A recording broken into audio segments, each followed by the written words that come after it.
Hello everybody, long time no see. I'm back here with a Blu-ray collection update, and as the title says, it's a massive one. I don't know how many I have here, I didn't count, but it's a lot. We had a lot of things going on. We had the Criterion sale, we had Black Friday, my birthday, just regular sales, 6 months of time to collect a bunch of Blu-rays, so let's just jump into it. Show you what I've got in the past few months. I did pick up one DVD, the Jackass collection. It comes with the 7 films, which includes Jackass the movie, 2, 3, and then the 2.5, 3.5 Bad Grandpa. Loved these growing up, so I had to pick it up. We have a couple collections here. We have the Chucky 7 film collection. I'd never seen all of them, but I wanted to check them out, and I'm not glad I did because there's only really 1 or 2 good ones. The rest are garbage. We also have the Fritz Lang silent film collection. This includes Metropolis, Die Nibelungen, Spies, Dr. Mabuse, among other things. Really love M and Metropolis, so I figured why not just jump into some of his other stuff. And of course, if you follow the channel, a lot of you might have seen this, the Bergman Cinema Collection. This thing is massive, it's beautiful. I did a somewhat in-depth discussion about it. I'll leave the description if you want to see more about this set, but it's a massive, essential set for any cinephile out there. All right, and then we got a bunch of 4Ks to add to the collection. So we have King Kong with the regular slipcover, A Quiet Place, Ready Player One, really nice steelbook here. I really like this film a lot. It's fun time, mindless, nostalgic. Valerian, if you've seen our Black Friday video, I explained this film a little bit and why I purchased it along with Gods of Egypt. Go ahead and check that video out if you'd like. Jurassic World Fallen Kingdom, I feel like this is going to look beautiful on 4K. Halloween, one of my favorites of the year, Hereditary. First Blood, this is the only one you really need. The rest are somewhat garbage, except for the last one. I do like Rambo. Apollo 13, and then Sicario Day of the Soldado. We have a couple TV series here, a couple period piece TV series. The Terror, really wanted to check this out basically for the cover. I was curious what it was he was looking at, so I had to check it out.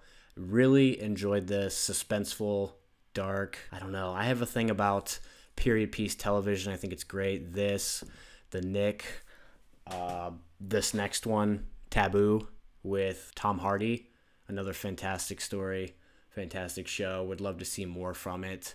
And I think it's been, I think there's a new season coming, so I'm excited for that. We have a couple special things here, if you want to call them that.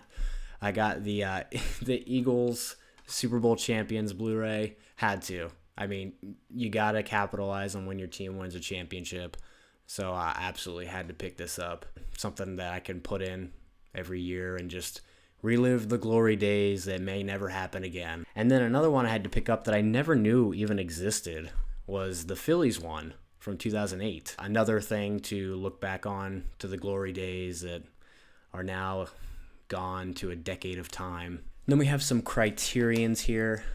Shortcuts, great Robert Altman film. Black Narcissus, really solid film about oppression, isolation. It's pretty solid. A little bit of an Altman mood, got McCabe and Mrs. Miller. Brian De Palma, Sisters. This is a newer one, came out, well, I think it was somewhat new, but glad to have this in the collection. Purple Noon, one I've heard many people in our comments talking about, so I figured I had to finally check it out. One of my favorites to come out this year, Some Like It Hot. Fantastic comedy. Billy Wilder's the man. Jack Lemmon, I love him, and Tony Curtis is great too. The Magnificent Ambersons. I am a fan of Orson Welles, and I remember back in the days of watching Superbad and hearing Jonah Hill say, "Now I know why Orson Welles ate his fat ass to death," and I had no idea what he was talking about. Obviously, I've learned more in my cinematic studies, but yes, Orson Welles, I'm a fan. Magnificent Ambersons is a film that was completely demolished by the studio, changed the ending that Orson wanted, changed so much about it. I think they cut about 40 minutes, and all that footage is lost to time. We'll never see it, and we're stuck with this happy ending that does not go with the rest of the film.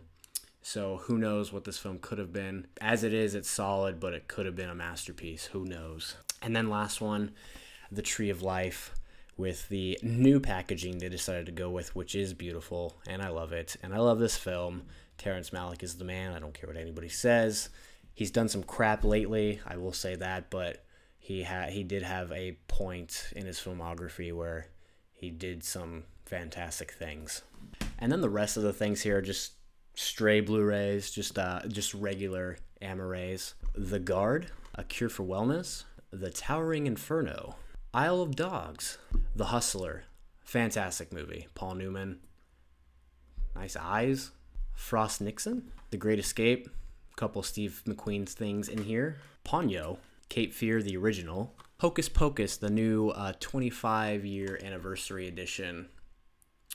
I believe it's 25 years. It just says anniversary edition. Crazy this film is as old as it is. The Naked Gun trilogy. Andrei Tarkovsky's The Sacrifice. Probably one of my favorites from him. This is a really great film with a really great one-shot ending. Revenge. Sunshine. The Secret in Their Eyes, the original. Figured if America cared enough to make a remake, the original is probably really good. Atomic Blonde, something I probably wouldn't get normally, but the price was right. Charlize Theron. The Girl in the Dragon Tattoo, the Fincher version. I watched the trilogy, the original Swedish trilogy, and was impressed, so finally had to check out Fincher, and I was impressed with this as well.